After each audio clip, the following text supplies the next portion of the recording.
గోడలపై కాగితాలపై చిత్రాలు గీస్తుంటారు కొందరు చిత్రకారులు. అందుకు భిన్నంగా ఆకులపై చిత్రాలు గీస్తూ 40కి పైగా జాతీయ అంతర్జాతీయ రాష్ట్రీయ అవార్డులను సంగారెడ్డి జిల్లాకు చెందిన ఓ ప్రభుత్వ ఉపాధ్యాయురాలు కైవసం చేసుకున్నారు.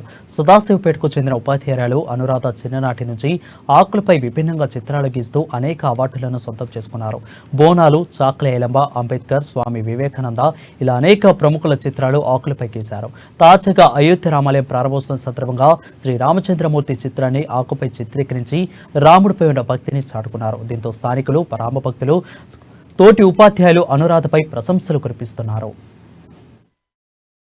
చిత్రీకరించిన చిత్రానికి సంబంధించి మీకు ప్రేరణ ఎక్కడి నుంచి ఉంది? మీరు ఇంతకుముందు ఎప్పుడైనా ట్రైన్ అయ్యి వేస్తారా, లేదా మీరు స్వతహాగానే ఈ ఆకుపై ఇట్లా చిత్రీకరిస్తున్నారు? చెప్పండి. అంటే ఇది నేను ఎక్కడ ట్రైన్ అవ్వలేదు సార్. నా చిన్నప్పటి నుండి నేను వేసేదాన్ని. అందులో భాగంగా ఇప్పుడు మన అయోధ్యలో 22 జనవరికి శ్రీరామ ప్రాణ ప్రతిష్ఠ సందర్భంగా ఎంతోమంది తమకు తోచిన విధంగా భక్తిని చాటుకుంటున్నారు. సో నేను ఏమైనా చెయ్యాలి అని అనుకున్నప్పుడు ఇదే నాకు వచ్చిన కళ ఉంది కదా, ఆకు పైన వేయడం.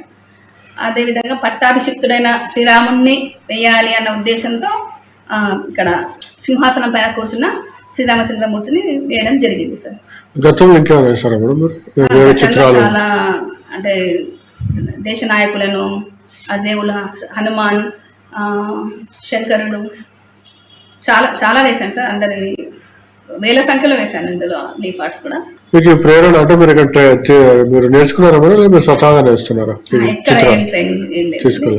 అంటే ఇది నాకు చిత్రకళ ఇది ఇట్లా అని ఒక కోర్స్ అని ఏం లేదు. జస్ట్ చిన్నప్పటి నుండి ఏదో హాబీగా వేయడం అట్లా అలవాటు అయింది. ఇంట్లో అమ్మ వాళ్ళు, అక్క వాళ్ళు వేయడము, అవి చూడడం వాళ్ళ ద్వారా వచ్చింది. చిత్రీకరించిన చిత్రానికి సంబంధించి మీకు ప్రేరణ ఎక్కడి నుంచి ఉంది? మీరు